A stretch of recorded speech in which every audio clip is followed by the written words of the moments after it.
Welcome to a night of total terror.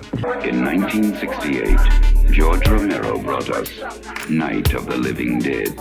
It became the classic horror film of its time. We must not be lulled by the concept that these are our family members or our friends. They are not. They will not respond to such emotion. Now, George Romero brings us the most intensely shocking motion picture experience for all time. It gets up and kills. The people it kills get up and kill. When there is no more room in hell, the dead will walk the earth. First came the night, then came the dawn. Now comes the most eagerly awaited day in horror film history. Welcome back to Thursday of the Dead, episode 228. My name is Jace. A few years back, a friend of mine, James, on Facebook, was selling these ornaments, custom Dawn of the Dead Hallmark ornaments with the Thorn EMI VHS tape. And so this kind of set into motion an idea of collecting horror ornaments, which my wife Claire then expanded on, which you'll see later on. What I did is I bought her this Coven of Witches ornament for her birthday in October. And so she started buying me ornaments for Christmas this year. What she ended up doing was made kind of a game of it, like an advent calendar, where every day for 20 some odd days, 25 days, I opened a new ornament, which includes these cool Creepshow ornaments.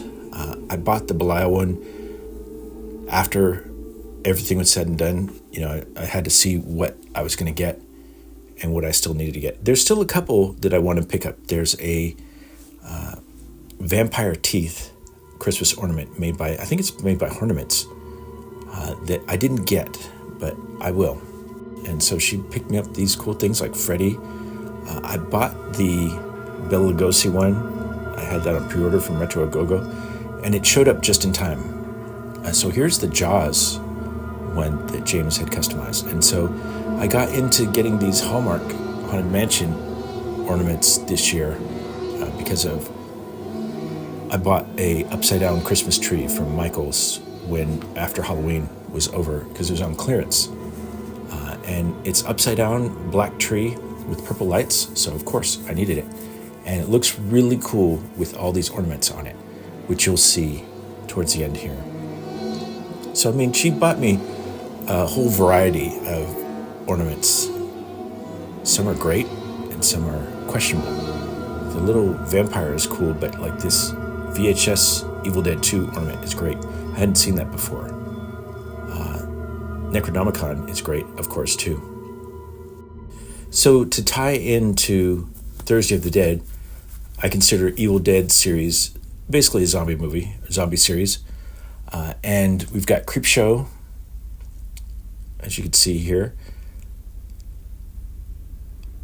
They're all glass, and so what was funny is Claire had bought me a Fluffy that broke, and so she bought another one for me because it fell off the fridge where she had it magnetized. And so I had pre-ordered these a while back from Retro Agogo. They're really cool ornaments, EC Comics. And I like, because as you can see, they come with little stands so they can be displayed throughout the year. They don't have to be on a tree. So here's the tree, and you'll see a variety of crazy ornaments on it. And the funny thing to keep in mind is this is my first year really of collecting scary ornaments. I got a huge kickstart from Claire from buying me those 25 different horror ornaments, which was quite a feat because she didn't buy anything that I already had, so that was great.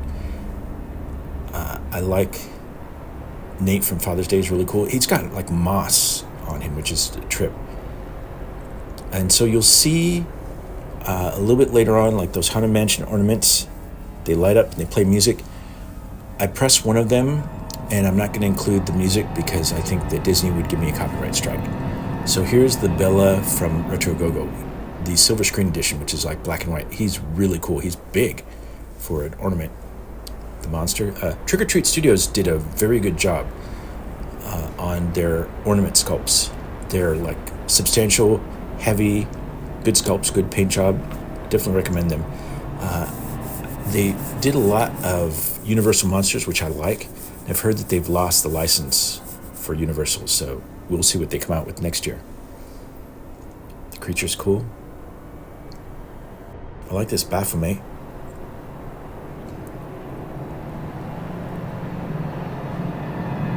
So you can see I've got a wide assortment of ornaments. Some of these like kind of plastic skull things came with the tree. A bunch of plastic skulls and plastic pumpkins that you can see like that came with the tree. So there, the Witch Coven is the one that I got Claire for her birthday. The Invisible Man is really cool. Phantom is really cool. And what surprised me is she found this, I don't know if I just skipped over it, I might have, like a Night of the Living Dead ornament that I've never seen before. Madame Leota is cool. You don't need to hear her.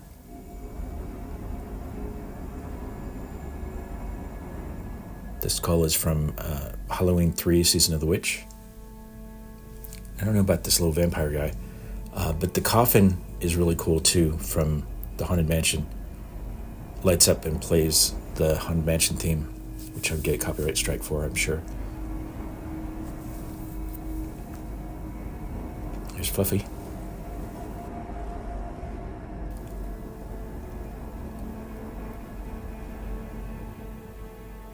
And he's my favorite, Victor Geist. He plays like the Haunted Mansion theme on the organ. Oh, here's the Night of the Living Dead ornament. Very cool. I've never seen this before. I don't know if she had it custom made or what. But this is my version of a Christmas tree.